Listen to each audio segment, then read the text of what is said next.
En la madrugada del 17 de enero de 1949, el aeropuerto de Kindley Field, en las Bermudas, despertaba bajo un cielo despejado que prometía condiciones perfectas para volar. La brisa del Atlántico soplaba suave sobre las pistas mientras los primeros rayos del sol comenzaban a iluminar las aguas turquesas que rodeaban la isla. Era un día como cualquier otro en este enclave estratégico de la aviación, donde aviones comerciales y militares compartían el espacio aéreo en una danza rutinaria que se había perfeccionado durante años de operaciones continuas. El Avro Tudor Mark IV, registrado como G. Agre y bautizado con el nombre de Star Ariel, reposaba en la plataforma como una promesa de modernidad y progreso. Este elegante cuatrimotor plateado representaba lo último en tecnología aeronáutica británica de posguerra.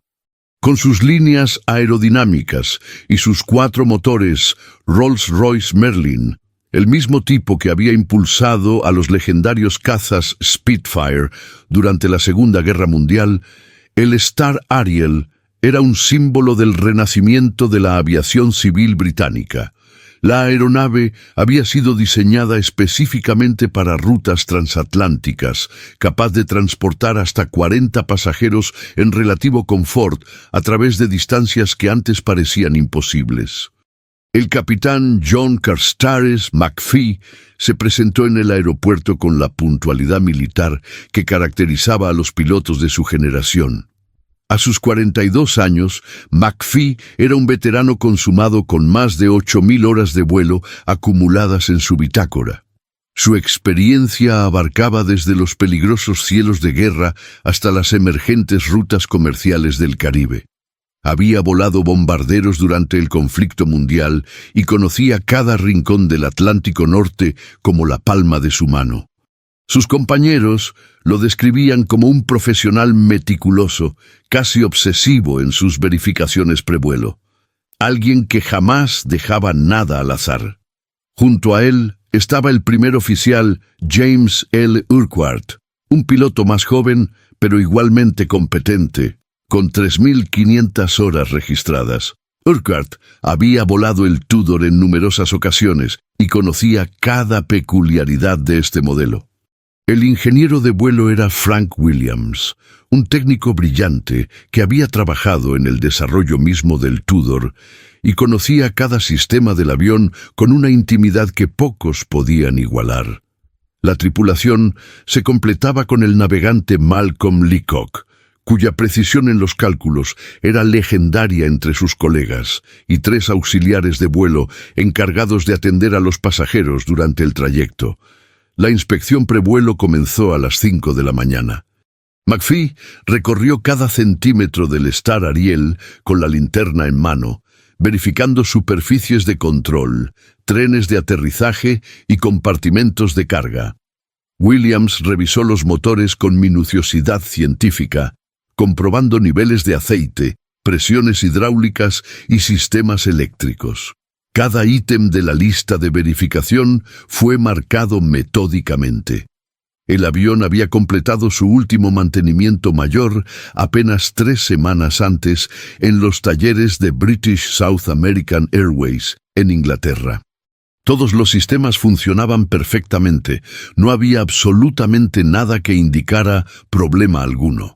Los 20 pasajeros que abordarían el Star Ariel aquella mañana representaban un microcosmos del Caribe de posguerra. Entre ellos viajaba el almirante Sir Arthur St. Vincent Broderick, un oficial naval británico retirado que regresaba a Jamaica tras visitar a familiares en Bermudas.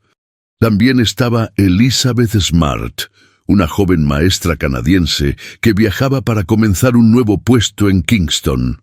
El empresario textil Malcolm Henderson llevaba consigo importantes contratos comerciales que esperaba cerrar en la isla.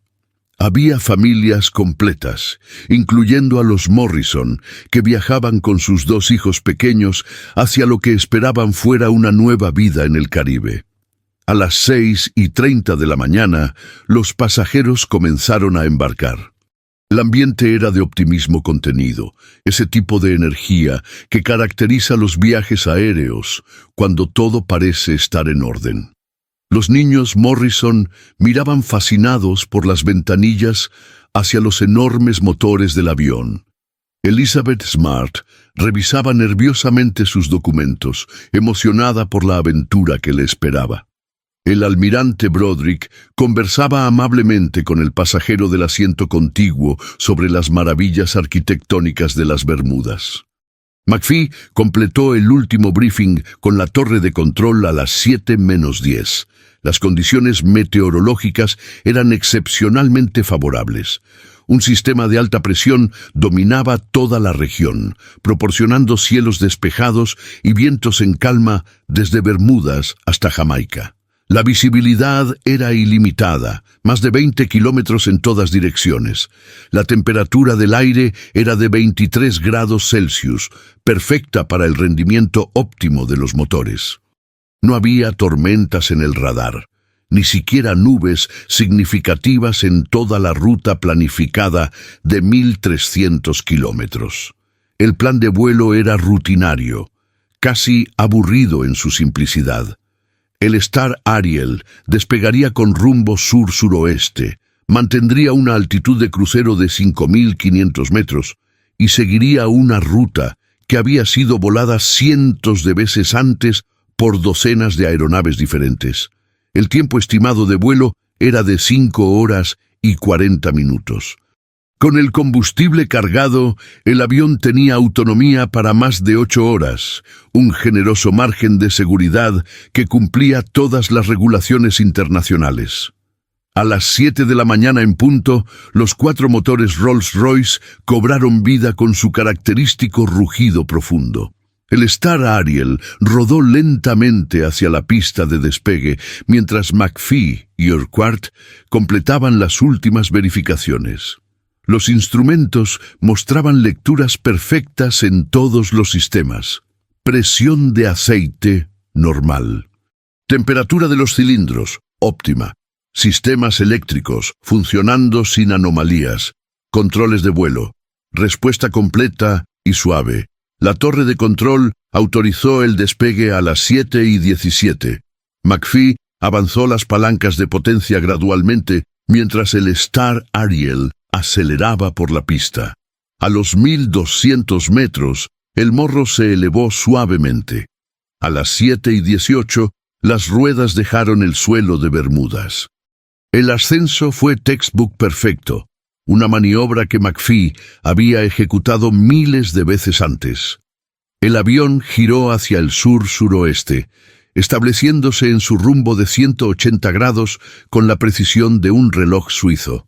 A las 7:25, el Star Ariel alcanzó su altitud de crucero asignada. La tripulación completó las verificaciones posteriores al despegue.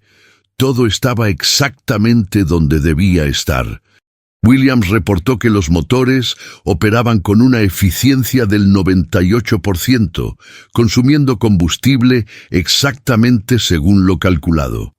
Leacock confirmó la posición mediante navegación celestial y radiogoniometría, validando que el avión seguía la ruta con precisión absoluta. En la cabina de pasajeros, las auxiliares de vuelo comenzaron el servicio de desayuno. El olor a café recién hecho llenaba el aire mientras los pasajeros se acomodaban para el viaje. Los niños Morrison finalmente se habían quedado dormidos después de la emoción del despegue. Elizabeth Smart escribía en su diario sobre las impresiones de su primer vuelo transatlántico.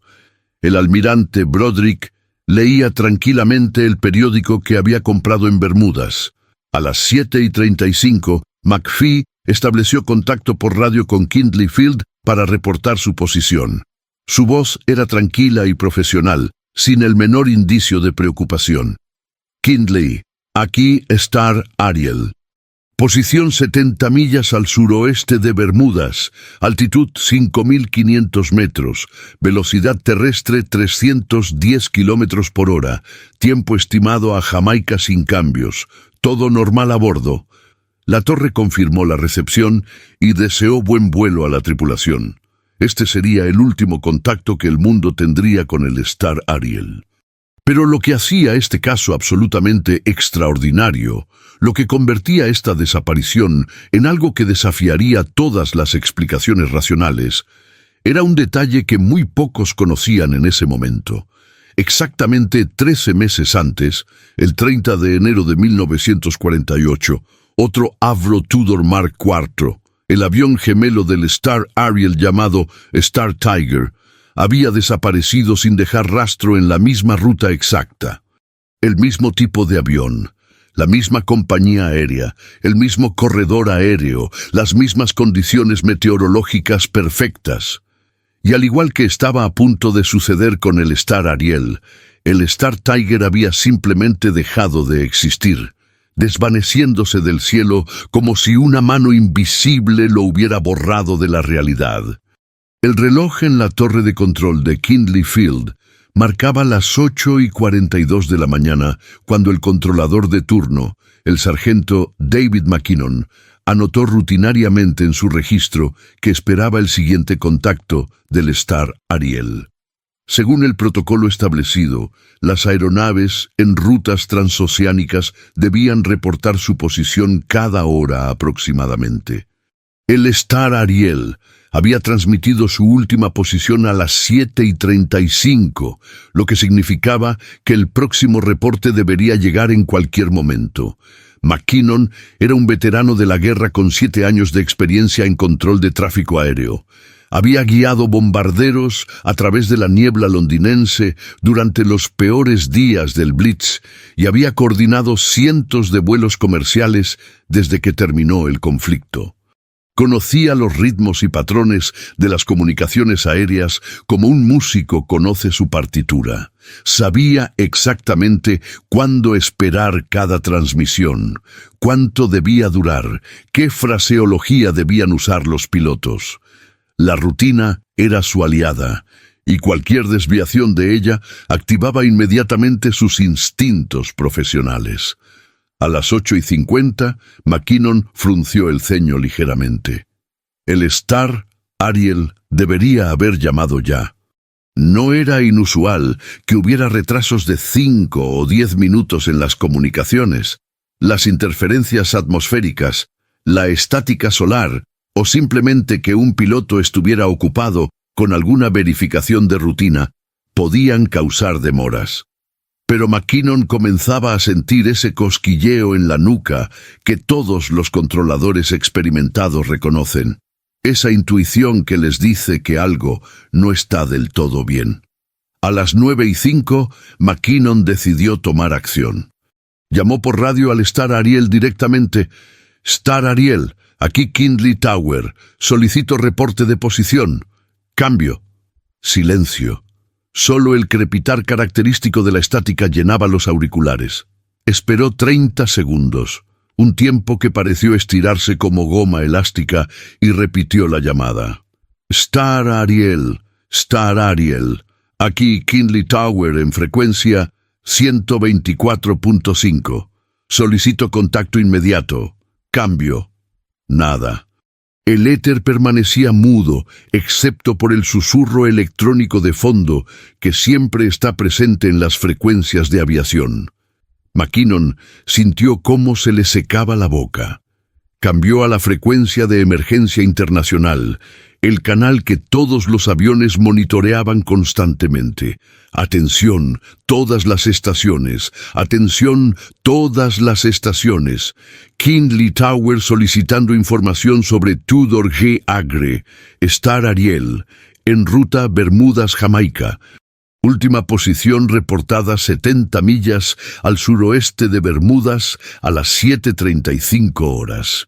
Cualquier estación con contacto o información, favor reportar inmediatamente». En Kingston, Jamaica, el controlador de turno en el aeropuerto de Palisadoes escuchó la transmisión y sintió un escalofrío recorrerle la espalda. El Star Ariel debería estar aproximándose a su espacio aéreo. Calculó rápidamente. Si todo iba según lo planeado, el avión debería estar a no más de 400 kilómetros al noreste de Jamaica en ese momento. Inmediatamente intentó establecer contacto en todas las frecuencias disponibles. Nada. Solo silencio. A las 9:20, McKinnon activó formalmente el protocolo de búsqueda y rescate. Contactó con el Centro de Coordinación de Rescate del Caribe, con sede en Miami. La voz que respondió del otro lado era profesionalmente calmada, pero McKinnon pudo detectar la tensión subyacente. Kindley, confirme. ¿Tienen un Tudor con 27 personas a bordo sin contacto por radio desde hace casi 2 horas? McKinnon confirmó con voz temblorosa. Del otro lado hubo una pausa significativa antes de la respuesta. Kindley, entienda que esto es exactamente lo que ocurrió con el Star Tiger hace 13 meses. ¿Estamos hablando del mismo tipo de avión? La confirmación cayó como una losa de plomo sobre todos los involucrados. El Star Tiger, el avión gemelo del Star Ariel, había desaparecido en circunstancias inquietantemente similares el 30 de enero de 1948. 31 personas a bordo, condiciones meteorológicas perfectas, última comunicación normal y rutinaria, y luego, nada. Absolutamente nada.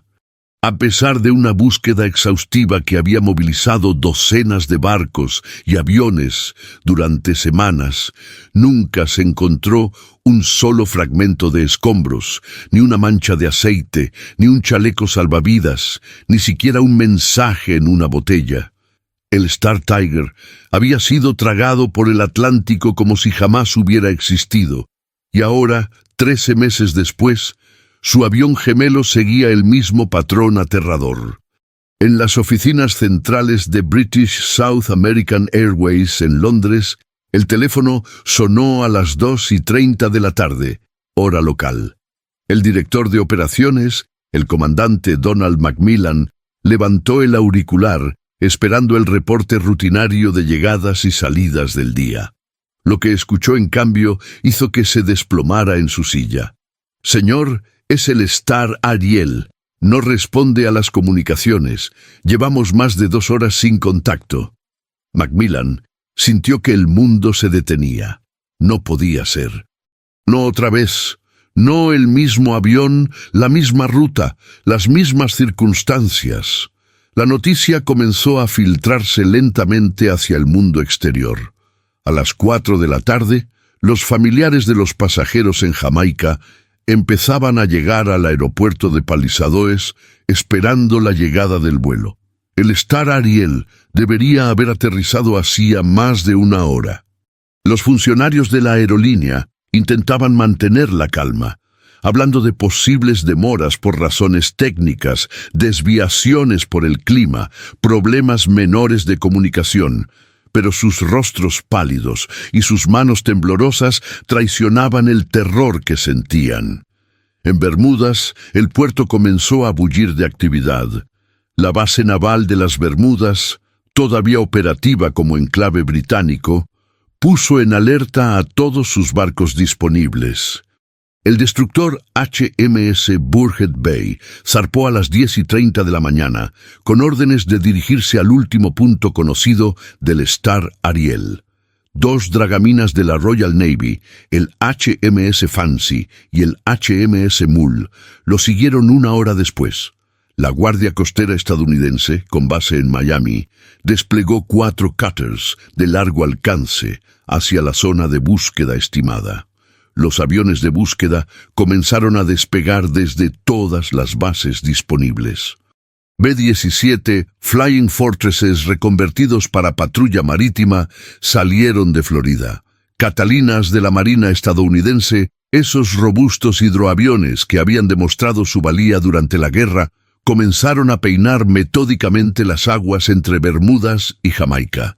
Desde la propia Kindley Field, 3 aviones Dakota con observadores entrenados trazaban patrones de búsqueda expandiéndose desde el último punto reportado del Star Ariel. Lo que encontraron fue absolutamente nada. El mar estaba en calma casi perfecta, con olas de apenas medio metro de altura. La visibilidad era excepcional, permitiendo a los observadores ver claramente hasta el horizonte en todas direcciones. Las condiciones eran ideales para detectar cualquier señal de un avión en el agua. Escombros flotantes, manchas de combustible, chalecos salvavidas de color naranja brillante, balsas salvavidas desplegadas. Pero el Atlántico estaba inmaculado, tan azul y vacío como si ningún avión hubiera volado jamás sobre sus aguas. El capitán Robert Harwell, piloto de uno de los B-17 de búsqueda, más tarde describiría la experiencia como inquietante hasta lo sobrenatural. Según su testimonio oficial, volamos a 500 pies de altura siguiendo patrones de búsqueda estándar durante 8 horas continuas. El mar estaba como un espejo. Podíamos ver bancos de peces bajo la superficie. Podíamos ver algas flotantes, podíamos ver barcos de pesca a 30 millas de distancia. Pero no había absolutamente ninguna señal de que un avión con 27 personas hubiera caído al mar. Nada de nada. Es como si hubiera sido absorbido por otra dimensión. A medida que transcurrían las horas del primer día de búsqueda, comenzó a cristalizarse una realización horrible. Estaban reviviendo exactamente la misma pesadilla que había ocurrido con el Star Tiger. Los protocolos eran idénticos. Los patrones de búsqueda eran los mismos. Incluso algunos de los barcos que ahora buscaban al Star Ariel habían participado en la búsqueda del Star Tiger 13 meses antes. Y exactamente igual que entonces, no encontraban absolutamente nada. En el almirantazgo británico en Londres, los archivos del Star Tiger fueron sacados apresuradamente de los cajones donde habían permanecido archivados. Los investigadores comenzaron a compararlos lado a lado con los datos emergentes del Star Ariel. Las similitudes eran escalofriantes hasta el punto de parecer imposibles. Mismo avión, Avro Tudor Mark IV, misma ruta, Bermudas, Jamaica, misma meteorología, condiciones perfectas con visibilidad ilimitada. Mismo patrón de comunicación, reporte normal seguido de silencio absoluto. Misma última posición aproximada, entre 70 y 120 millas al suroeste de Bermudas. Mismo resultado de búsqueda, absolutamente nada encontrado.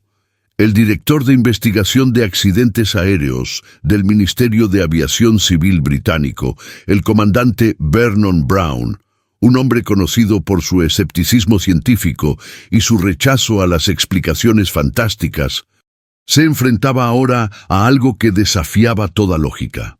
En una reunión de emergencia convocada a las 8 de la noche en Londres, pronunció las palabras que nadie quería escuchar. Señores, a menos que estemos dispuestos a considerar la existencia de algún fenómeno hasta ahora desconocido para la ciencia, nos encontramos ante algo que simplemente no puede suceder. Un avión comercial moderno no puede desaparecer 2 veces, en las mismas circunstancias, sin dejar el menor rastro. Y sin embargo, eso es exactamente lo que ha ocurrido. Pero la pesadilla del Star Ariel apenas comenzaba, y los secretos que revelaría la investigación serían aún más perturbadores que la propia desaparición. Al amanecer del 18 de enero de 1949, 24 horas después de la desaparición del Star Ariel, la operación de búsqueda se había convertido en el mayor esfuerzo de rescate aéreo marítimo coordinado en tiempos de paz hasta ese momento en la historia del Caribe. Más de 40 barcos surcaban las aguas entre Bermudas y Jamaica, trazando patrones de búsqueda meticulosamente calculados que cubrían más de 100.000 kilómetros cuadrados de océano. En el aire, 27 aviones de diferentes naciones volaban misiones continuas desde el alba hasta el anochecer. El Centro de Coordinación de Rescate en Miami había establecido un grid de búsqueda dividido en sectores de 30 kilómetros cuadrados cada uno. Cada sector era asignado a un barco o avión específico que debía peinarlo sistemáticamente. Los pilotos volaban a altitudes que variaban entre 150 y 300 metros, suficientemente bajo como para detectar hasta un chaleco salvavidas individual en el agua. Los barcos arrastraban cables y redes especiales diseñadas para enganchar escombros sumergidos. Era una operación de precisión casi militar, ejecutada con la desesperación de quienes saben que cada hora cuenta cuando hay vidas en juego. Pero el mar mantenía su silencio obstinado. El segundo día de búsqueda terminó sin un solo hallazgo significativo, ni siquiera falsas alarmas. Durante la búsqueda del Star Tiger, al menos había habido reportes de manchas de aceite que resultaron ser algas, o pedazos de madera flotante que momentáneamente dieron esperanzas antes de revelarse como desechos ordinarios del océano. Esta vez no había ni siquiera eso. El Atlántico parecía burlarse de los esfuerzos humanos con su perfección inmaculada. En las oficinas de British South American Airways, el caos administrativo comenzaba a igualar al caos emocional. Las familias de los 27 desaparecidos llenaban las salas de espera en Londres, Kingston y Bermudas, demandando respuestas que nadie podía proporcionar. La esposa del almirante Broderick, Lady Margaret Broderick, se presentó personalmente en las oficinas de Londres, exigiendo hablar con alguien de la alta dirección. «Mi esposo ha volado en combate sobre los cielos de Europa», declaró con voz quebrada pero firme. «Ha sobrevivido a la guerra más terrible de la historia. No puede simplemente desaparecer en un vuelo comercial rutinario. Alguien sabe algo. Alguien debe saber algo». El personal de la aerolínea no tenía respuestas que ofrecer. El comandante Macmillan, director de operaciones, se encontró repitiendo las mismas frases vacías docenas de veces. «Estamos haciendo todo lo posible. La búsqueda continúa. No podemos especular». Pero en privado, en reuniones cerradas con los investigadores gubernamentales, Macmillan expresaba un terror que iba mucho más allá de la tragedia inmediata. «Si no encontramos qué causó esto», advirtió sombríamente, «si este avión simplemente se desvaneció como lo hizo el Star Tiger, la confianza pública en la aviación comercial quedará destruida. Y nuestra compañía, British South American Airways, no sobrevivirá a esto». Los ingenieros de Avro, la compañía fabricante del Tudor, fueron convocados de emergencia a reuniones en el Ministerio de Aviación. Los mismos hombres que habían diseñado y supervisado la construcción de estos aviones ahora se enfrentaban a la posibilidad de que su creación tuviera algún fallo catastrófico oculto. Roy Chadwick, el diseñador jefe responsable del Tudor, un hombre cuyo Lancaster había sido fundamental para ganar la guerra, ahora veía su reputación pendiendo de un hilo. «El Tudor es un avión sólido», insistía Chadwick ante los investigadores, con mapas y diagramas técnicos desplegados sobre la mesa. «Utilizamos los mismos motores Merlin que probaron su fiabilidad en decenas de miles de Spitfires y Lancasters. La estructura es robusta, más robusta incluso que requerimientos de certificación. Los sistemas son redundantes. No hay ningún escenario de fallo único que pueda causar una pérdida catastrófica tan rápida que la tripulación no tenga tiempo ni para transmitir una señal de emergencia». Pero los datos contradecían su confianza. El registro del Star Tiger ya había sembrado dudas sobre el diseño del Tudor. Ese avión también había desaparecido sin una sola palabra de advertencia por radio. Y ahora, su gemelo había hecho exactamente lo mismo. Los investigadores comenzaron a examinar cada aspecto del diseño con microscopio metafórico. ¿Podría haber un problema estructural que causara una desintegración explosiva en pleno vuelo? algún fallo en los tanques de combustible que provocara una explosión sin advertencia, un defecto en los sistemas de control que llevara a una pérdida de control irrecuperable. El tercer día de búsqueda, 19 de enero, trajo el primer quiebre potencial en el caso. Un mercante estadounidense, el SS Troubadour, navegando a 200 millas al suroeste de Bermudas, reportó haber visto un destello brillante en el cielo la noche del 17 de enero, aproximadamente a las 8:15 de la noche. El capitán del barco, Thomas Grayson, declaró bajo juramento: «Era como un flash de magnesio, muy brillante, de color blanco azulado. Duró quizás 2 o 3 segundos. Pensamos que era un rayo, pero el cielo estaba completamente despejado, sin nubes en ninguna dirección». La noticia electrizó a los investigadores. Si el Star Ariel había explotado en el aire, un destello así sería exactamente lo que un observador vería desde la distancia. El Troubadour fue localizado y desviado inmediatamente al puerto de Bermudas para interrogatorios detallados. Pero cuando los investigadores presionaron para obtener más detalles, las cosas se volvieron problemáticas. Otros tripulantes del Troubadour no recordaban haber visto el destello. Uno dijo haber visto algo, pero lo describió como rojizo, no blanco azulado. Otro afirmó que ocurrió mucho más tarde, cerca de la medianoche. El testimonio del Troubadour se desmoronó bajo escrutinio. Peor aún, la posición donde reportaban haber visto el destello no coincidía con ninguna proyección razonable de la ruta del Star Ariel. Incluso si el avión hubiera experimentado problemas y hubiera derivado significativamente de su curso, no podría haber llegado a ese punto en el tiempo indicado. El quiebre, en el caso, resultó ser otro callejón sin salida, otra esperanza frustrada. Mientras tanto, análisis más profundos de los registros de mantenimiento del Star Ariel comenzaron a revelar detalles inquietantes. El avión había experimentado problemas recurrentes con su sistema de calefacción de cabina 3 semanas antes de la desaparición. Los técnicos habían reemplazado componentes y declarado el problema resuelto, pero algunos mecánicos expresaban privadamente dudas sobre si la reparación había sido completa.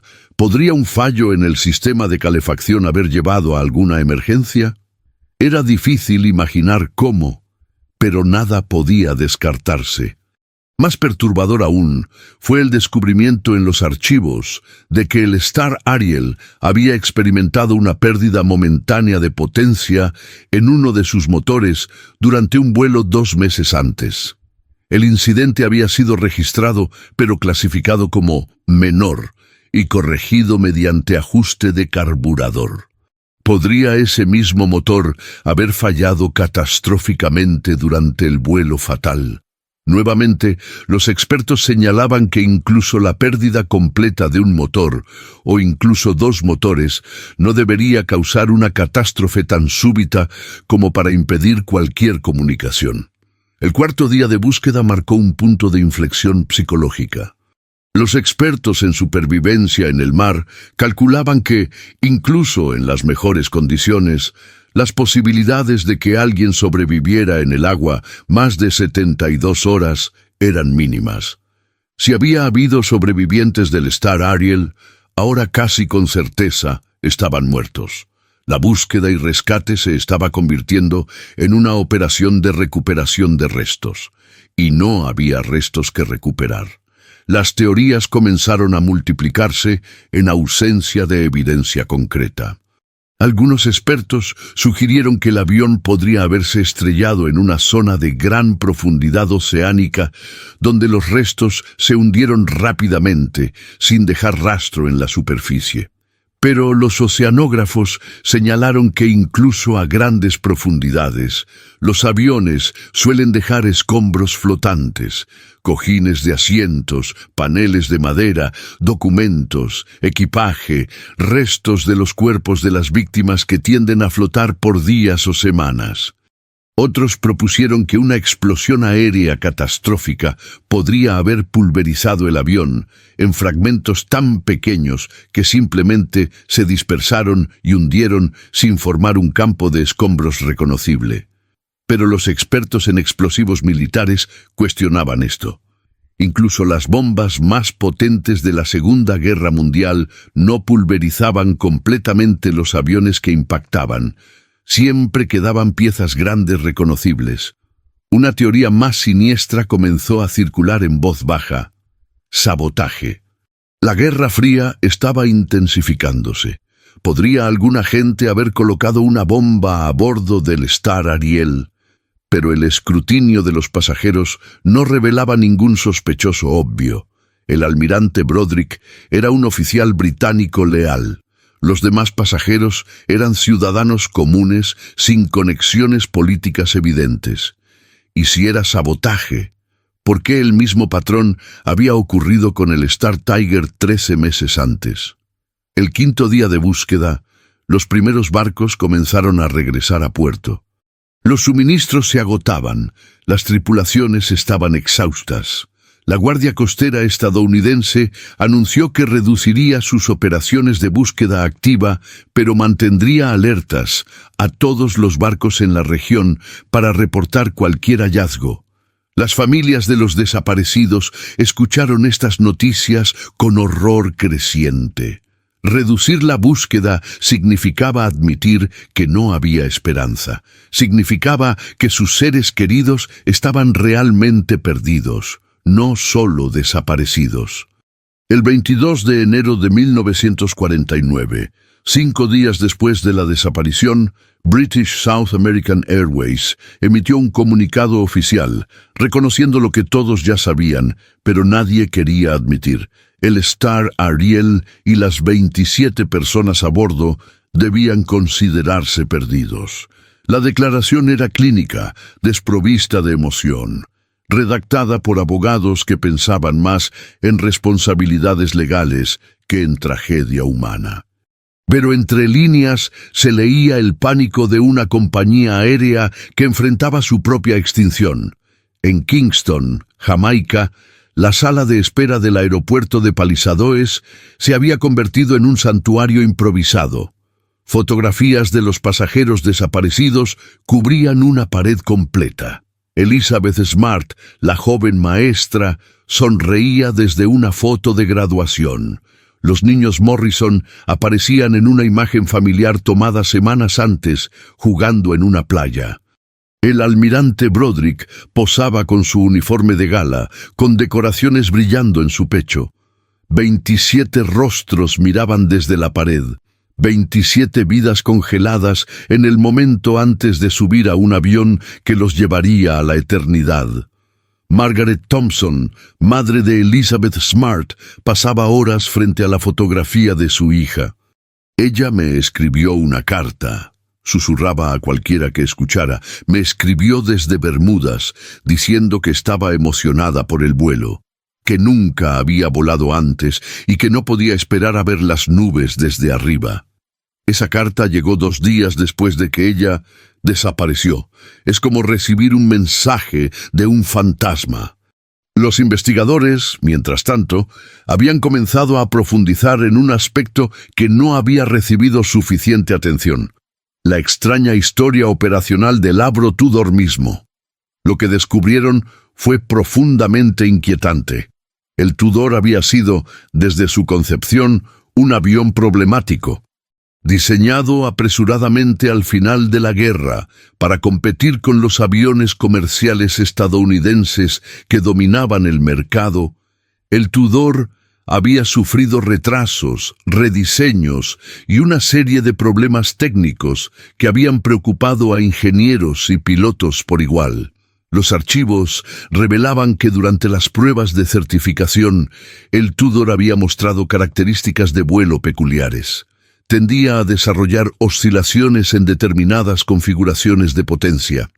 Sus controles eran notoriamente pesados, requiriendo fuerza física considerable para maniobras bruscas. Varios pilotos de prueba habían reportado que el avión era poco intuitivo en ciertas condiciones. Pero con la presión comercial de lanzar el avión al mercado y competir con los Douglas DC-4 y Lockheed Constellation americanos, estas preocupaciones habían sido minimizadas o directamente ignoradas. Más perturbador aún fue el descubrimiento de que el Ministerio del Aire británico había expresado reservas sobre el Tudor para uso militar. Habían rechazado el avión para servicio de transporte de tropas, citando preocupaciones sobre la confiabilidad estructural en operaciones prolongadas. British South American Airways había comprado los Tudor que el ejército no quiso. Esta revelación, cuando se filtró a la prensa, causó un escándalo monumental. El sexto día de búsqueda trajo otro giro extraño. Un pescador cubano llamado Carlos Hernández se presentó en la embajada británica en La Habana con una historia extraordinaria. Afirmaba haber visto un avión grande volando extremadamente bajo sobre el agua cerca de la costa norte de Cuba en la tarde del 17 de enero. Volaba tan bajo que pensé que iba a estrellarse, declaró Hernández. Tenía 4 motores, era plateado y parecía estar en problemas. Uno de los motores no giraba, estaba quieto. El avión volaba inclinado, como si estuviera luchando por mantenerse en el aire. La declaración de Hernández fue tomada con extremo escepticismo. Cuba estaba a más de 1000 kilómetros al oeste de la ruta del Star Ariel. Para que el avión hubiera llegado allí, habría tenido que volar en dirección completamente opuesta durante horas. Sin embargo, los investigadores no podían permitirse ignorar ninguna pista, por improbable que fuera. Un hidroavión de la Marina estadounidense fue enviado a entrevistar a Hernández en detalle y buscar en las aguas costeras cubanas. La entrevista reveló problemas inmediatos con el testimonio. Hernández no podía precisar la hora exacta del avistamiento. Su descripción del avión era vaga y podría haber correspondido a varios tipos diferentes de aeronaves. Cuando se le mostraron fotografías del Tudor, junto con imágenes de otros aviones cuatrimotores, no pudo identificar con certeza cuál había visto. La búsqueda en aguas cubanas no encontró nada. Otra pista falsa, otra esperanza muerta. La 7ª noche después de la desaparición, el director de investigación Vernon Brown convocó una reunión extraordinaria en Londres con todos los expertos principales involucrados en el caso. Ingenieros de Avro, investigadores del Ministerio de Aviación, representantes de British South American Airways, especialistas en meteorología, expertos en navegación, oficiales de la Marina Real familiarizados con operaciones de búsqueda y rescate. 23 hombres se reunieron en una sala de conferencias oscurecida por cortinas pesadas, el humo de cigarrillos creando una niebla que parecía física manifestación de la confusión que todos sentían. Brown abrió la reunión con palabras que cortaban como cuchillos. Caballeros, enfrentamos algo sin precedentes en la historia de la aviación. No uno, sino 2 aviones comerciales han desaparecido sin dejar rastro en la misma ruta, con el mismo tipo de aeronave, en condiciones similares, con el mismo patrón de comunicaciones. Las probabilidades estadísticas de que esto sea coincidencia son astronómicamente bajas. Debemos considerar que estamos ante un factor sistemático que no hemos identificado. Un ingeniero de Avro, Gerald Foster, tomó la palabra con voz temblorosa. He repasado cada plano, cada especificación, cada reporte de pruebas del Tudor.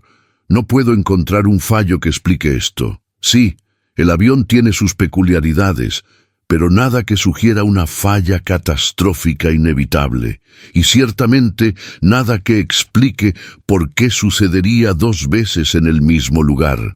El meteorólogo jefe, Dr. Edmund Price, presentó análisis detallados de las condiciones atmosféricas durante ambas desapariciones. No hay tormentas, no hay turbulencia significativa, no hay fenómenos meteorológicos extremos, explicó, señalando mapas y gráficos. Las condiciones eran, en ambos casos, ideales para volar. Si hay un factor meteorológico, es algo que no entendemos, algo que nuestros instrumentos no detectan. Fue entonces cuando el capitán Henry McIntosh, un veterano piloto de British South American Airways, que había volado el Tudor extensivamente, planteó algo que había estado molestándolo. Hay algo que hemos pasado por alto.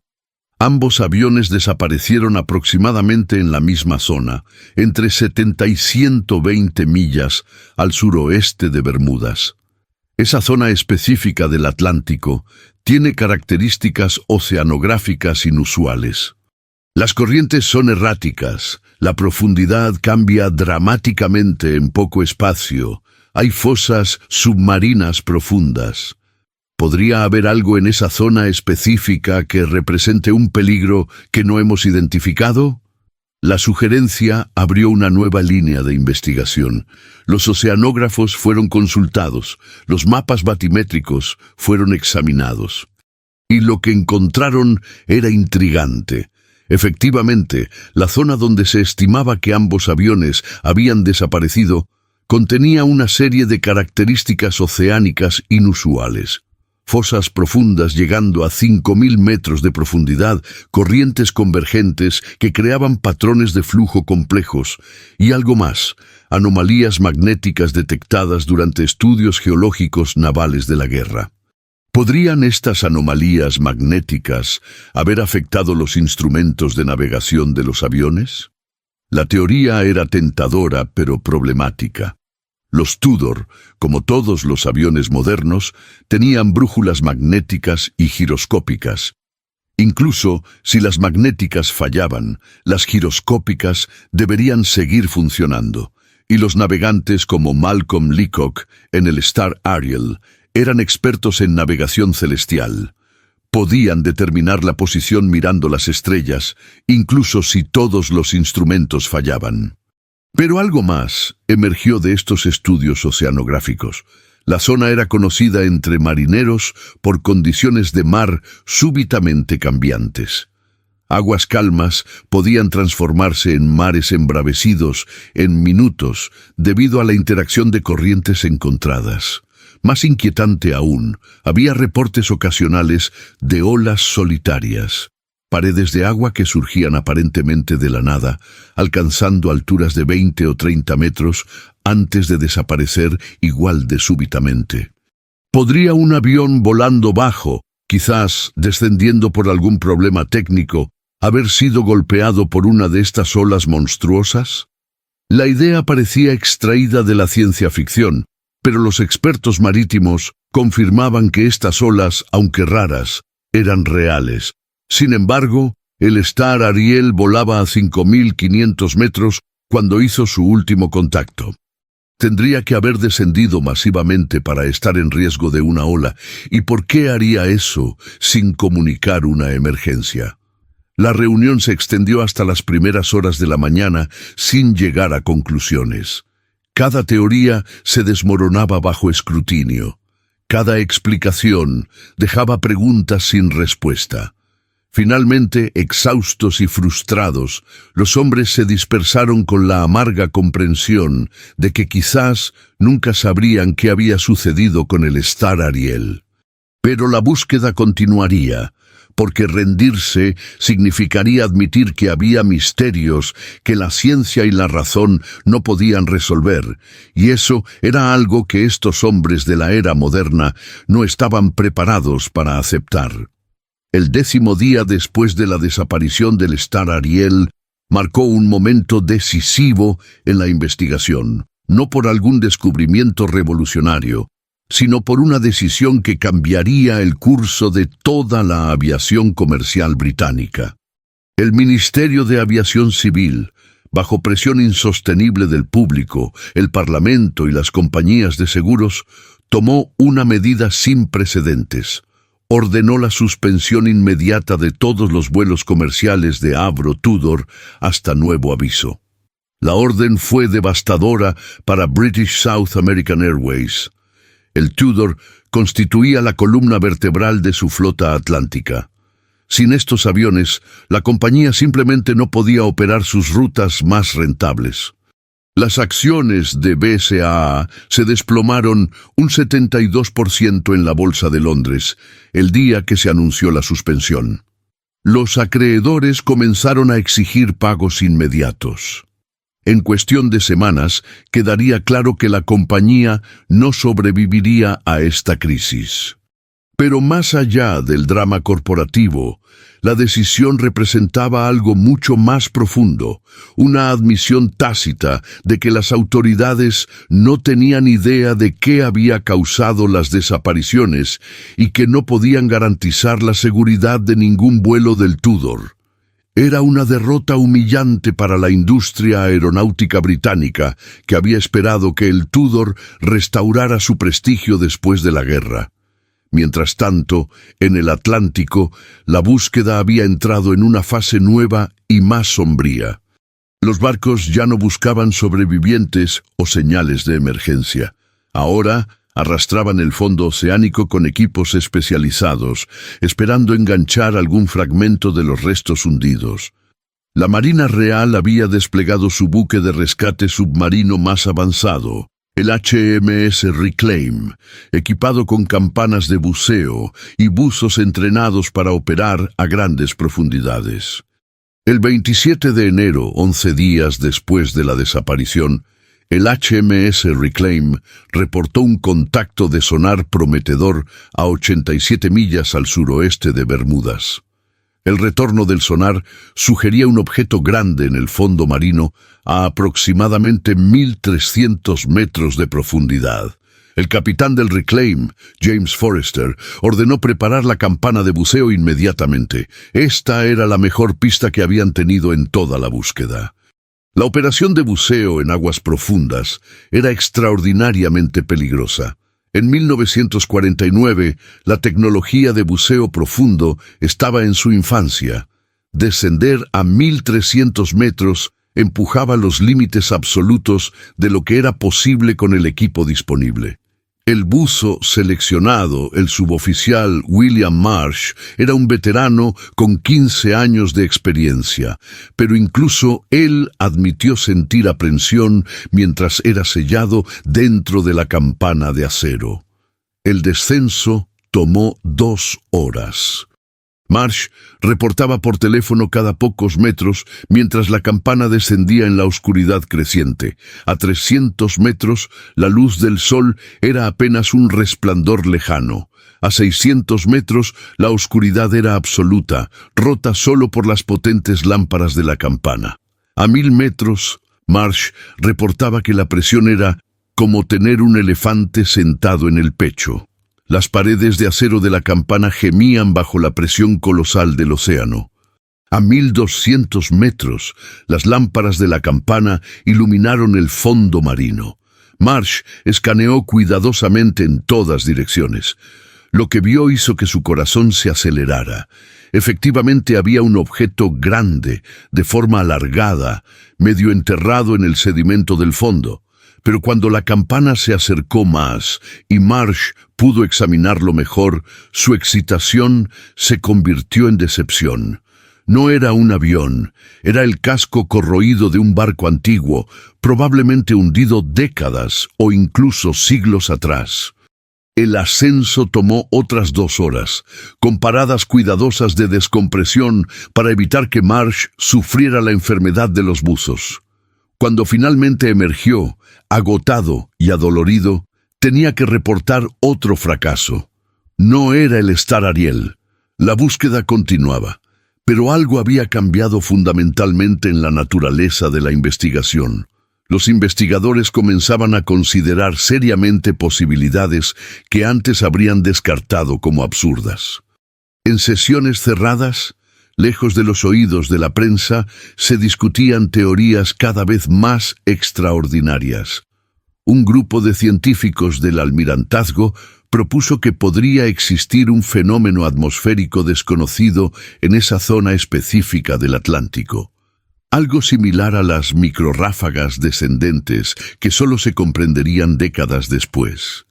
Quizás columnas de aire descendente de velocidad extrema podían aparecer sin advertencia, empujando un avión hacia el mar antes de que la tripulación pudiera reaccionar. Era especulativo, pero al menos estaba dentro de los límites de la física conocida. Otros investigadores exploraban la posibilidad de fallos mecánicos en cascada tan rápidos que la tripulación quedaba incapacitada antes de poder transmitir una emergencia. Quizás una falla estructural causaba una descompresión explosiva que dejaba inconsciente a toda la tripulación en segundos. O tal vez un incendio en el sistema eléctrico eliminaba simultáneamente las comunicaciones y los controles de vuelo. Pero cada una de estas teorías requería una cadena de eventos tan improbable que calcularla daba probabilidades astronómicamente bajas. Y luego estaban las teorías que nadie quería admitir en voz alta, pero que circulaban en susurros. Algunos mencionaban el Triángulo de las Bermudas, un término que aún no existía formalmente, pero que ya rondaba en el folclore marítimo como una zona donde barcos y aviones desaparecían misteriosamente. Otros sugerían interferencia magnética de origen desconocido, quizás relacionada con actividad geológica submarina o incluso fenómenos electromagnéticos atmosféricos no descubiertos. El comandante Vernon Brown rechazaba públicamente estas especulaciones como pensamiento mágico indigno de investigadores serios. Pero en privado, en su diario personal que sería descubierto décadas después, escribió una entrada reveladora fechada el 29 de enero de 1949. He dedicado mi vida entera a la investigación de accidentes aéreos. He visto aviones destrozados por tormentas, desintegrados por explosiones, estrellados por errores de pilotaje. Siempre, siempre hay evidencia. Siempre hay algo que encontrar, alguna pista que explica lo sucedido. Pero esto desafía todo lo que sé. 2 aviones idénticos, misma ruta, mismas condiciones, mismo resultado. Y nada, ningún rastro, ninguna evidencia, ninguna explicación. Por primera vez en mi carrera, debo considerar que quizás hay fenómenos operando aquí que la ciencia actual simplemente no puede comprender. El primer mes después de la desaparición del Star Ariel trajo cambios sísmicos en la industria aeronáutica. Avro, enfrentando el colapso de su reputación, inició una revisión técnica sin precedentes de todos sus diseños de Tudor. Desmontaron aviones completos hasta el último remache, buscando algún defecto oculto. Sometieron componentes a pruebas de estrés que iban mucho más allá de las especificaciones de certificación. Volaron Tudor con instrumentación especial que monitoreaba cada sistema imaginable. No encontraron nada concluyente. El Tudor tenía deficiencias, controles pesados, estabilidad marginal en ciertas configuraciones, sistemas de calefacción problemáticos, pero nada que explicara una pérdida catastrófica súbita. Ciertamente, nada que explicara 2 pérdidas idénticas. British South American Airways, mientras tanto, se hundía rápidamente. En febrero de 1949, menos de 2 meses después de la desaparición del Star Ariel, la compañía anunció que cesaría todas las operaciones a finales de mes. Las rutas serían absorbidas por BOAS, British Overseas Airways Corporation. BSAA había durado apenas 3 años como compañía independiente. Las desapariciones del Star Tiger y Star Ariel la habían destruido tan completamente como si ella misma hubiera caído del cielo. Los Tudor supervivientes encontraron destinos variados. Algunos fueron vendidos como chatarra. Otros fueron convertidos para uso militar en operaciones de bajo riesgo. Nunca más volarían pasajeros comerciales en un Avro Tudor. El diseño entero quedó manchado, condenado por asociación con las desapariciones inexplicables. Las familias de los desaparecidos enfrentaban su propia pesadilla. Sin cuerpos, sin restos, sin escombros, no podía haber funerales apropiados. Las compañías de seguros se negaban a pagar reclamaciones argumentando que, sin evidencia de muerte, los pasajeros eran técnicamente desaparecidos, no fallecidos. Las viudas y huérfanos quedaban en un limbo legal y emocional, incapaces de cerrar el duelo, incapaces de seguir adelante. Lady Margaret Broderick encabezó una campaña legal para forzar a las autoridades a declarar oficialmente muertos a los pasajeros del Star Ariel. «Mi esposo no está desaparecido», declaró en una audiencia judicial memorable. «Está muerto. Todos sabemos que está muerto. Él no caminará por esa puerta algún día. El avión no aparecerá en algún aeropuerto perdido. Necesito que el gobierno, que permitió que aviones defectuosos volaran, que no protegió a estos pasajeros, al menos tenga la decencia de admitir que murieron y permitirnos llorarlos apropiadamente». Su campaña eventualmente tendría éxito, pero tomaría más de un año. En mayo de 1950, una corte británica emitiría declaraciones oficiales de muerte para todas las víctimas del Star Ariel y del Star Tiger. Pero para entonces, el daño emocional y financiero a las familias ya era irreparable. Y mientras las víctimas eran finalmente declaradas muertas y la industria reorganizaba sus piezas, la pregunta central permanecía sin respuesta. ¿Qué había sucedido realmente con el Star Ariel? ¿Y cómo podía la misma catástrofe inexplicable haber ocurrido dos veces? La respuesta, cuando finalmente emergiera de meses de investigación obsesiva, sería simultáneamente esclarecedora y profundamente insatisfactoria, revelando tanto sobre los límites del conocimiento humano como sobre la tragedia misma. La investigación oficial del Star Ariel se extendió durante 18 meses exhaustivos, convirtiéndose en una de las investigaciones aeronáuticas más intensivas y costosas de su época. El equipo final de investigadores incluía a 53 especialistas de 6 países diferentes: ingenieros aeronáuticos, meteorólogos, oceanógrafos, expertos en comunicaciones, navegantes, pilotos de prueba y especialistas en metalurgia. Juntos produjeron un informe de 1.400 páginas que examina cada aspecto concebible de la desaparición. El proceso comenzó con la reconstrucción minuciosa de las últimas horas del Star Ariel. Los investigadores obtuvieron los registros de mantenimiento completos del avión, no solo del Star Ariel, sino de cada Tudor que había volado. Entrevistaron a cada mecánico que había tocado el avión en sus últimos 6 meses de servicio.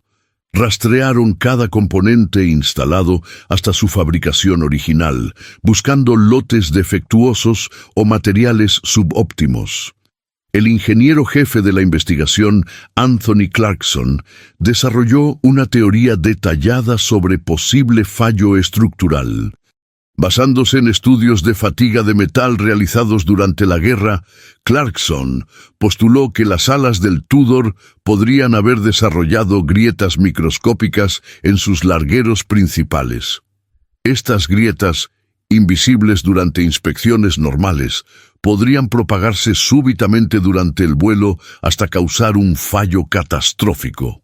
Imaginen una hoja de papel que se dobla repetidamente en el mismo lugar, explicó Clarkson en su testimonio. Eventualmente, sin advertencia visible, se rompe completamente. El metal puede comportarse de manera similar bajo estrés cíclico. Las alas del Tudor flexionaban miles de veces durante cada vuelo. Después de suficientes ciclos, un fallo podría ocurrir instantáneamente. La teoría era plausible y fue sometida a pruebas rigurosas. Un Tudor fue instrumentado con sensores de tensión en cada punto crítico de su estructura. Fue volado en condiciones que simulaban turbulencia severa, carga máxima y maniobras bruscas. Los ingenieros buscaban cualquier señal de desarrollo de grietas. Encontraron tensiones altas en ciertos puntos, sí, pero nada que sugiriera fallo inminente.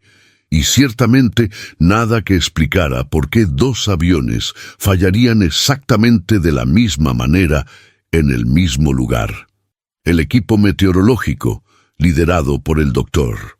Edmund Price, emprendió un análisis sin precedentes de patrones atmosféricos en el Atlántico Occidental.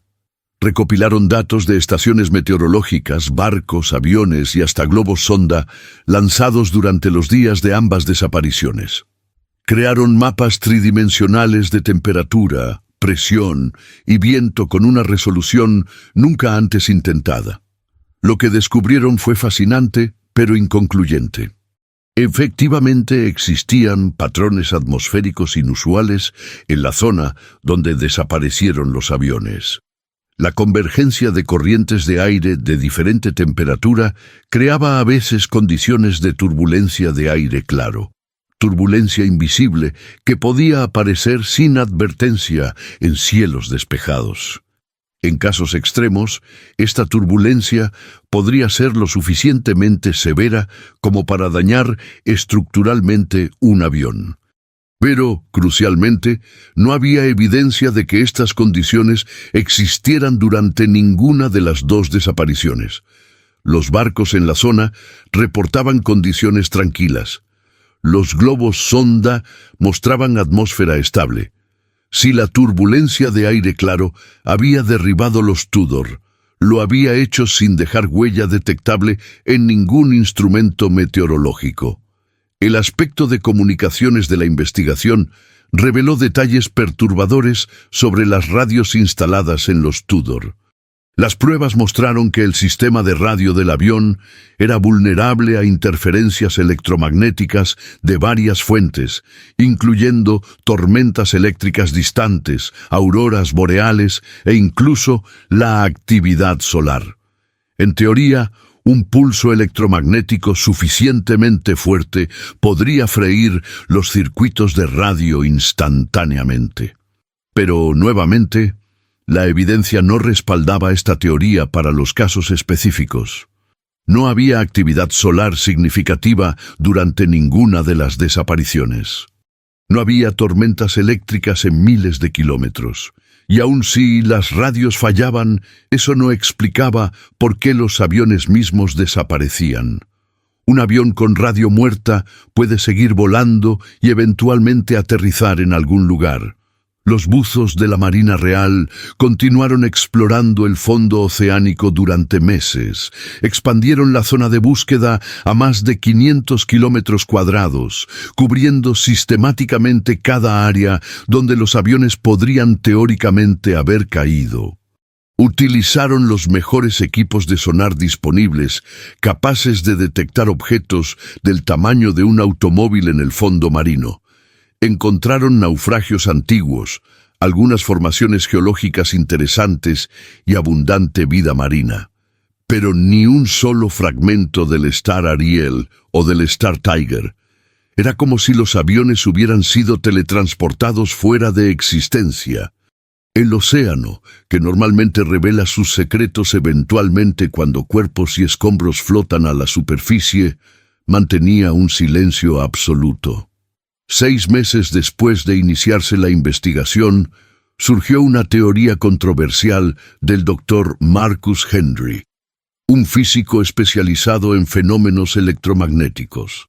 Henry propuso que podría existir un fenómeno natural hasta entonces no documentado: burbujas de gas metano liberadas súbitamente desde depósitos submarinos.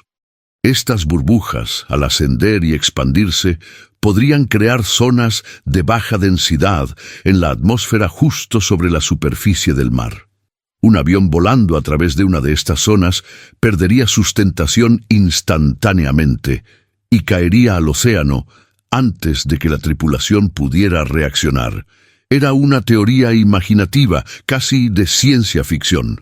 Pero Henry presentó evidencia geológica de que depósitos de hidratos de metano existían en el fondo del Atlántico en esa zona.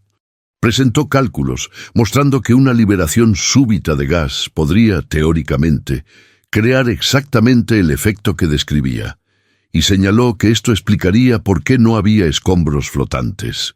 El avión se hundiría intacto o casi intacto, arrastrando a los pasajeros con él.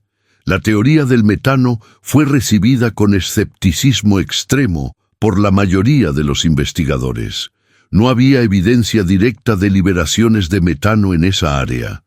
Los barcos que navegaban la zona no reportaban burbujas o cambios en la densidad del agua, y el fenómeno requeriría una sincronización casi imposible. ¿Cómo explicar que dos aviones con 13 meses de diferencia pasaran exactamente sobre liberaciones de metano en lugares casi idénticos? Sin embargo, la teoría no podía descartarse completamente. La geología submarina era, en 1949, un campo científico incipiente. Había mucho que no se sabía sobre los procesos del fondo oceánico. La teoría del metano permanecería como una de las muchas posibilidades no probadas. Un quiebre aparente llegó cuando los investigadores descubrieron irregularidades en los registros de carga del Star Ariel. Los manifiestos mostraban que el avión transportaba 240 kilogramos de baterías eléctricas en su bodega de carga. Estas baterías, diseñadas para sistemas de comunicación militar, contenían ácidos concentrados. Una investigación posterior reveló que el empaque de estas baterías no cumplía con los estándares actuales de seguridad para materiales peligrosos. ¿Podría una batería haberse roto, liberando ácido que corroería la estructura del avión o causaría un incendio? Los expertos en materiales peligrosos consideraron la posibilidad. Recrearon el escenario en laboratorio, sometiendo secciones de fuselaje de aluminio del Tudor a ácido de batería en varias concentraciones y temperaturas. Los resultados fueron llamativos. El ácido efectivamente corroía el aluminio, pero el proceso tomaba horas, no minutos.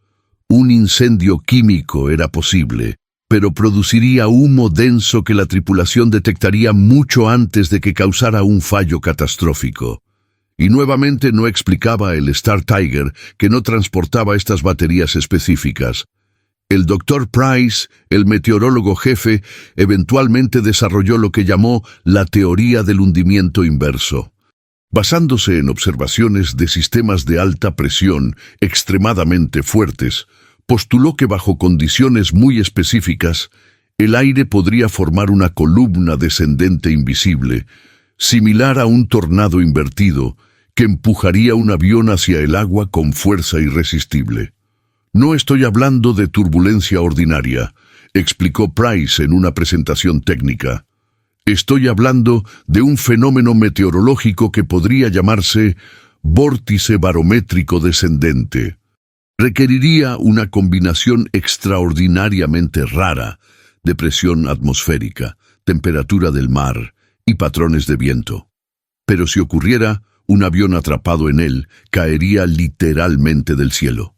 La teoría de Price tenía elegancia matemática y al menos era testable mediante modelos meteorológicos.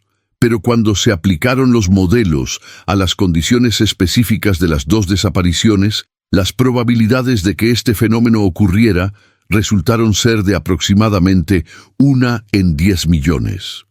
Que ocurriera 2 veces en el mismo lugar, 1 en 100 billones, estadísticamente imposible. A medida que la investigación avanzaba sin llegar a conclusiones definitivas, la frustración entre los investigadores se tornó palpable. El comandante Vernon Brown, quien había dedicado casi 2 años de su vida al caso, confesó en una reunión privada: «Hemos eliminado lo imposible repetidamente, pero lo que queda no es probable. Es simplemente menos imposible. Cada teoría que desarrollamos tiene un talón de Aquiles fatal que la destruye bajo escrutinio. Estamos persiguiendo fantasmas».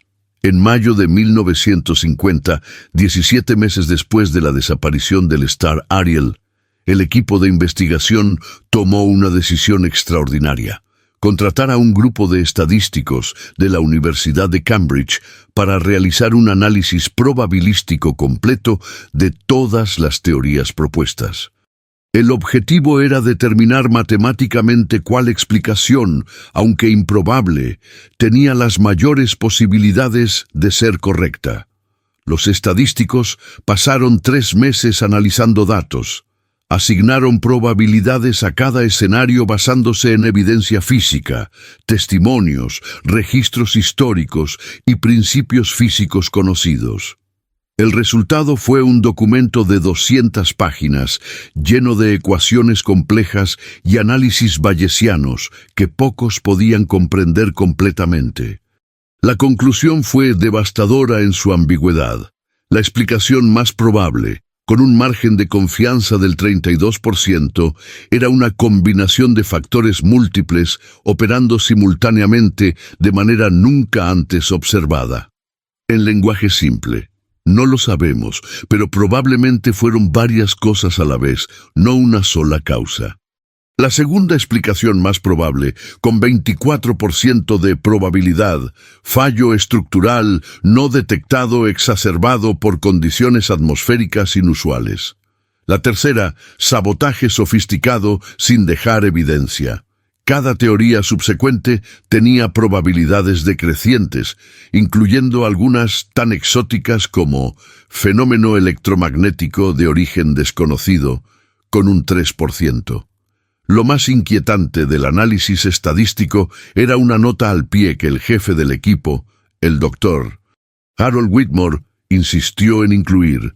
Basándose en los datos disponibles, existe una probabilidad del 11% de que las desapariciones del Star Tiger y Star Ariel sean eventos genuinamente anómalos que no pueden explicarse mediante la física y ciencia conocidas en 1950. Esta conclusión, aunque estadísticamente válida, es obviamente insatisfactoria desde el punto de vista científico. En julio de 1950, el Ministerio de Aviación Civil británico finalmente publicó su informe oficial sobre el Star Ariel.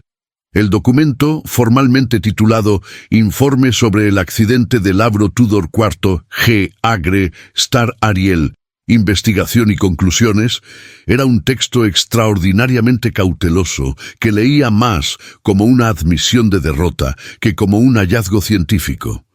La conclusión oficial fue tan vaga que generó más preguntas que respuestas.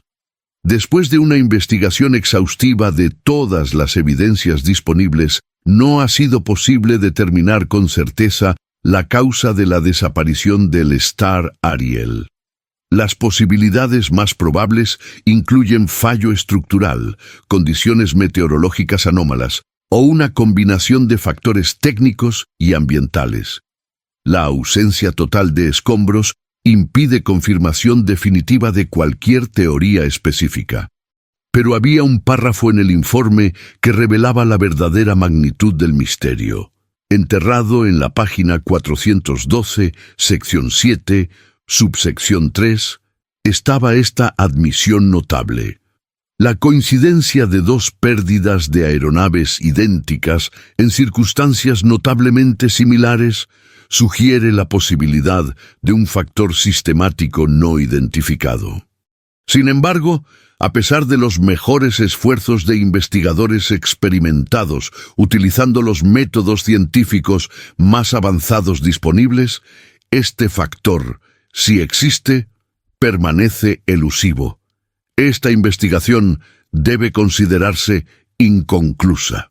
Era la primera vez en la historia moderna de la aviación que un informe oficial de accidente admitía francamente: no sabemos qué pasó, y puede que nunca lo sepamos. Las familias de las víctimas recibieron el informe con una mezcla de resignación amarga y furia contenida. Lady Margaret Broderick, quien había liderado la lucha por respuestas, organizó una conferencia de prensa memorable donde quemó ceremonialmente una copia del informe oficial. 1400 páginas, declaró con voz quebrada, y todo lo que nos dicen es: no sabemos. 27 personas desaparecen del cielo sin dejar rastro, y los mejores cerebros de Inglaterra no pueden decirnos por qué. Es una obscenidad intelectual y una traición a los muertos. La comunidad científica internacional recibió el informe con fascinación perturbada.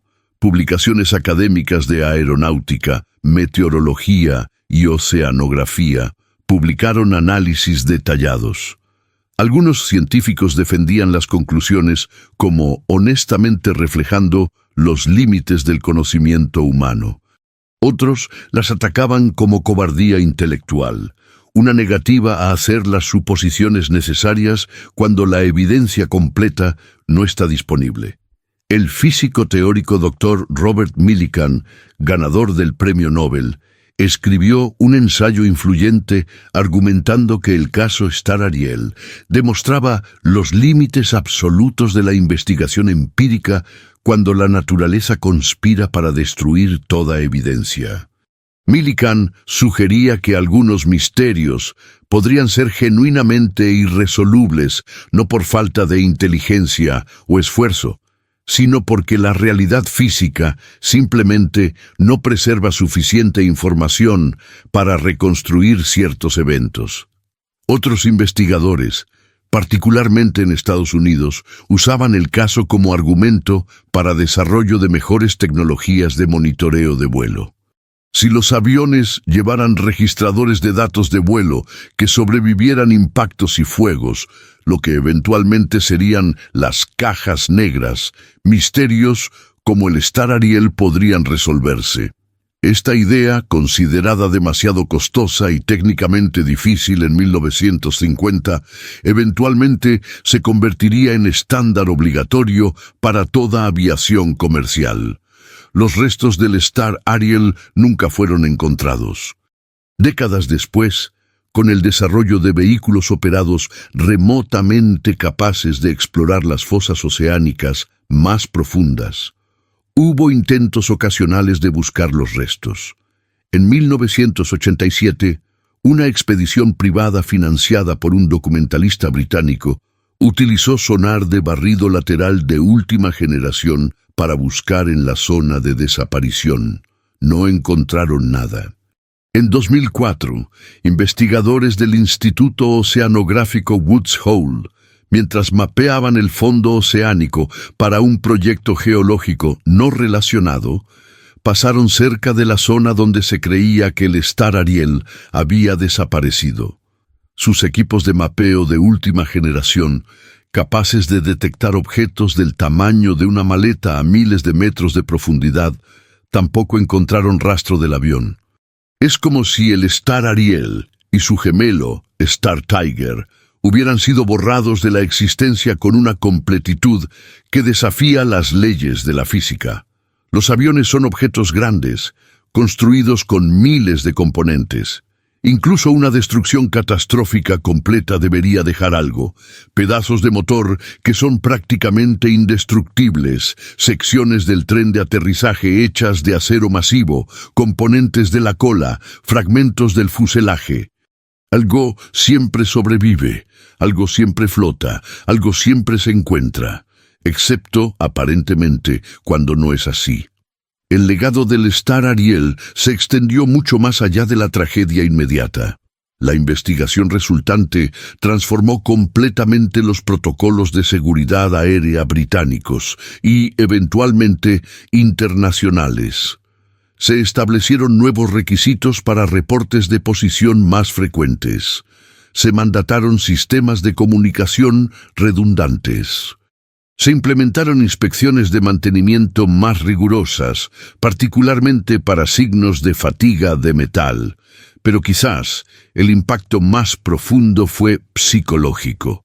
El caso Star Ariel introdujo en la conciencia pública la idea inquietante de que la tecnología moderna, a pesar de todos sus triunfos, todavía podía fallar de maneras que desafiaban la comprensión humana.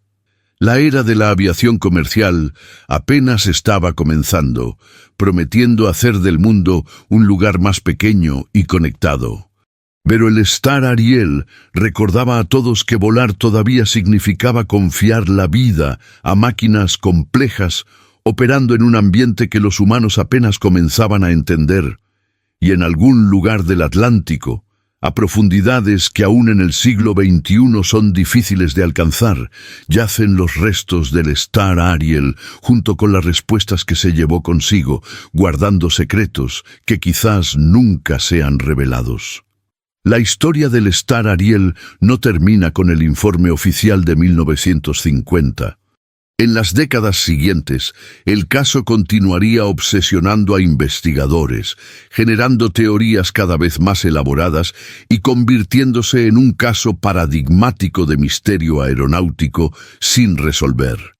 En 1964, un antiguo ingeniero de Avro llamado Geoffrey Pearson publicó un artículo técnico explosivo en una revista de ingeniería aeronáutica. Pearson, quien había trabajado en el diseño del Tudor, pero había guardado silencio durante años, finalmente reveló algo inquietante. Durante el desarrollo del Tudor, los ingenieros habían identificado un defecto potencial en el diseño del sistema de combustible que, bajo condiciones muy específicas, podría causar una explosión catastrófica. El problema radicaba en la ventilación de los tanques de combustible, explicaba Pearson en su artículo. En configuraciones específicas de presión de cabina, temperatura externa y nivel de combustible, los vapores de gasolina podían acumularse en concentraciones peligrosas en ciertos compartimentos. Una chispa de electricidad estática, algo tan simple como una descarga de un rayo distante, podría desencadenar una explosión que vaporizaría el avión en segundos. Pearson afirmaba que este defecto había sido identificado durante las pruebas, pero que la presión comercial para lanzar el avión al mercado había llevado a que se minimizara el riesgo. Se implementaron modificaciones parciales, pero según Pearson no eran suficientes. Básicamente enviamos aviones al cielo con bombas de tiempo en sus tanques de combustible, escribía con amarga retrospección. Y cuando el Star Tiger desapareció, todos nos miramos entre nosotros sabiendo exactamente qué podría haber pasado, pero nadie tuvo el coraje de admitirlo. El artículo de Pearson causó un escándalo masivo.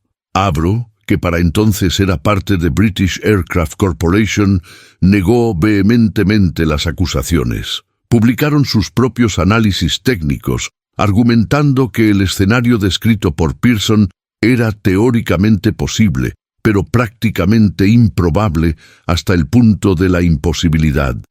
Señalaban que otros aviones con diseños de tanques de combustible similares nunca habían experimentado tales explosiones. Pero el daño estaba hecho. La revelación de Pearson añadía un elemento siniestro a la tragedia: la posibilidad de que las desapariciones fueran no solo predecibles, sino conocidas como riesgos por quienes diseñaron y operaron los aviones. Varias familias de las víctimas iniciaron nuevas acciones legales, esta vez no solo por negligencia, sino por encubrimiento deliberado. Los casos legales se extendieron durante años y eventualmente se resolvieron fuera de los tribunales con acuerdos confidenciales. Pero dejaron una mancha permanente en la reputación de la industria aeronáutica británica de posguerra. La confianza que se había perdido con las desapariciones quedó aún más erosionada por las sugerencias de que las tragedias podrían haberse evitado. En 1975, el autor Charles Berlitz publicó su libro El Triángulo de las Bermudas, que popularizó la idea de una zona en el Atlántico Occidental donde barcos y aviones desaparecían bajo circunstancias misteriosas. El Star Ariel y el Star Tiger ocupaban lugares prominentes en el libro de Berlitz, presentados como evidencia de fuerzas sobrenaturales o extraterrestres operando en la región. La comunidad científica rechazó universalmente las teorías de Berlitz como pseudociencia sensacionalista. Pero el libro fue un bestseller masivo, vendiendo millones de copias y cementando el Triángulo de las Bermudas en la cultura popular global. Para bien o para mal, el Star Ariel quedó asociado para siempre con lo paranormal en la mente pública, aunque los hechos del caso no respaldaran tales interpretaciones. Los investigadores serios continuaban buscando respuestas más prosaicas. En 1982, un equipo de metalurgistas de la Universidad de Bristol realizó análisis forenses de componentes del Tudor recuperados de aviones hermanos que habían sido desmantelados. Encontraron evidencia de grietas por fatiga en varios largueros estructurales, validando parcialmente las teorías de fallo estructural de décadas anteriores. Pero estos hallazgos eran incompletos. Las grietas encontradas no eran lo suficientemente severas como para causar fallos catastróficos inmediatos. Podrían haber contribuido a un debilitamiento gradual, pero no explicaban por qué dos aviones fallarían exactamente de la misma manera en el mismo lugar. El misterio central permanecía intacto. En 1995, con el avance de simulaciones por computadora, un equipo de investigadores de la NASA recreó virtualmente los últimos vuelos del Star Tiger y Star Ariel. Utilizando modelos atmosféricos sofisticados y dinámica de fluidos computacional, intentaron identificar escenarios que coincidieran con los hechos conocidos. La simulación más prometedora involucraba un fenómeno llamado cizalladura de viento de nivel superior, cambios súbitos en velocidad y dirección del viento a gran altitud. En condiciones muy específicas, un avión podría encontrar cizalladura de viento tan severa que perdería sustentación instantáneamente y entraría en barrena invertida, cayendo al océano antes de que la tripulación pudiera recuperar control. Era plausible, se ajustaba a algunos hechos del caso y era basado en física comprobada. Pero nuevamente, las probabilidades de que sucediera dos veces en el mismo lugar desafiaban la credibilidad. Y los datos meteorológicos históricos no mostraban evidencia clara de cizalladura de viento severa durante ninguna de las desapariciones. En 2003, 64 años después de la desaparición del Star Ariel, la última sobreviviente directa del caso falleció. Elizabeth Harrison había sido una niña de 8 años cuando su padre, el navegante Malcolm Leacock, desapareció en el Star Ariel. Había pasado toda su vida buscando respuestas, correspondiendo con investigadores, asistiendo a conferencias sobre seguridad aérea y manteniendo viva la memoria de las víctimas. En su testamento, Harrison dejó un fondo de 200.000 libras específicamente para cualquier investigación científica seria que pueda arrojar luz sobre el destino del Star Ariel y sus pasajeros. El fondo permanece activo hasta hoy, administrado por la Royal Aeronautical Society, esperando a investigadores que presenten propuestas creíbles para resolver el misterio de 76 años. Quizás la perspectiva más esclarecedora sobre el caso viene de una fuente inesperada.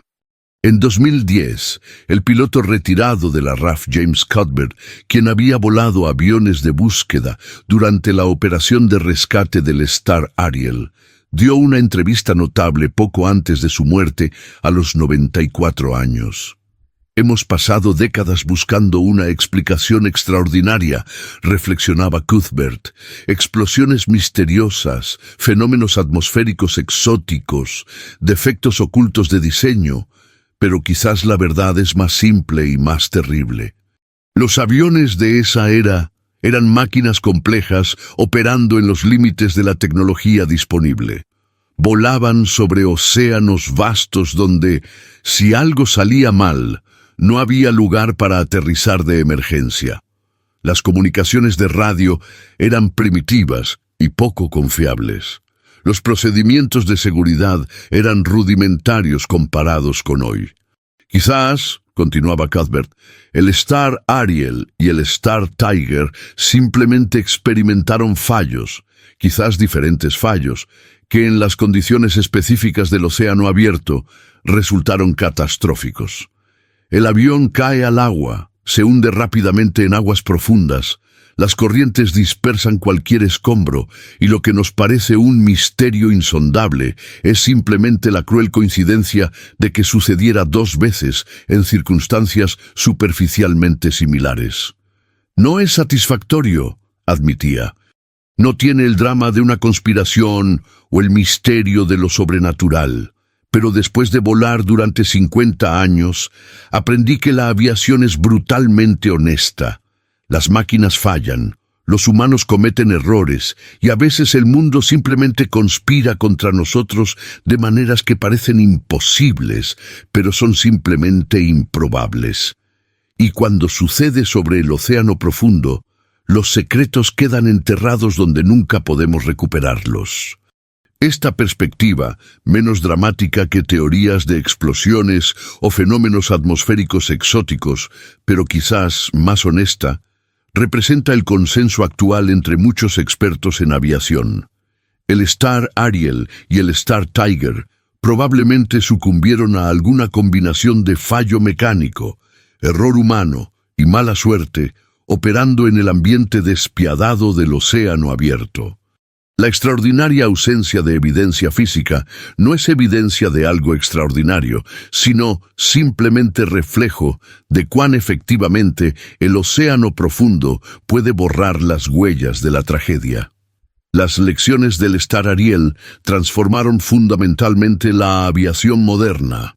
Los sistemas redundantes que ahora consideramos estándar, múltiples radios, sistemas de navegación de respaldo, grabadoras de voz y datos de vuelo indestructibles, surgieron directamente de tragedias como esta.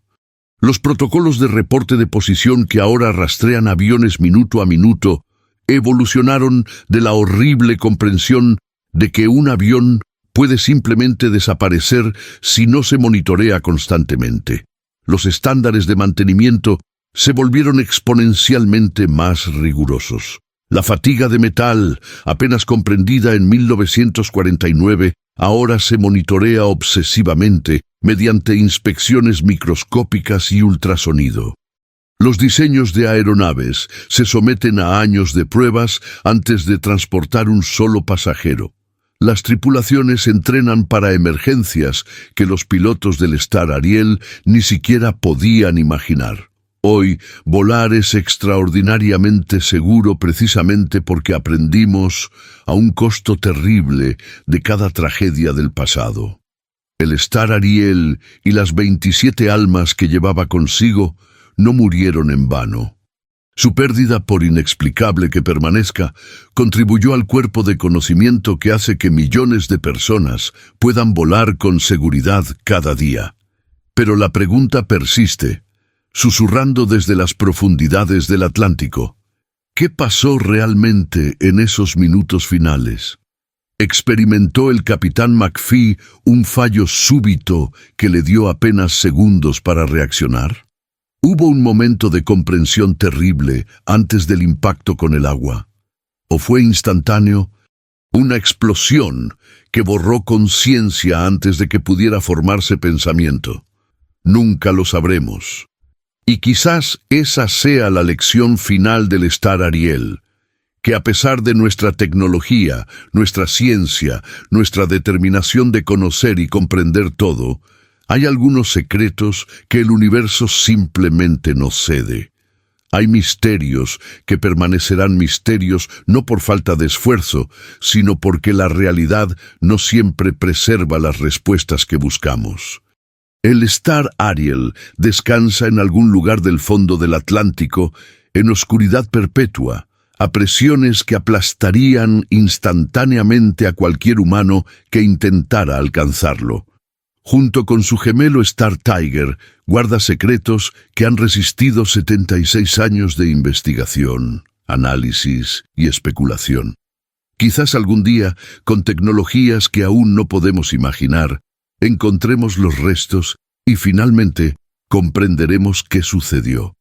O quizás el océano mantendrá su silencio para siempre y el Star Ariel permanecerá como un recordatorio permanente de que incluso en nuestra era de conocimiento científico y dominio tecnológico, todavía hay cosas que escapan a nuestra comprensión.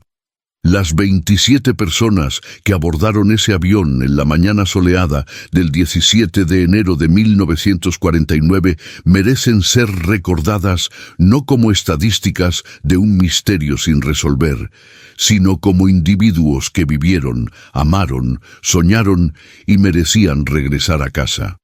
Elizabeth Smart y sus planes de enseñar en Jamaica, el almirante Broderick y su distinguida carrera de servicio, los niños Morrison y su inocente emoción por la aventura.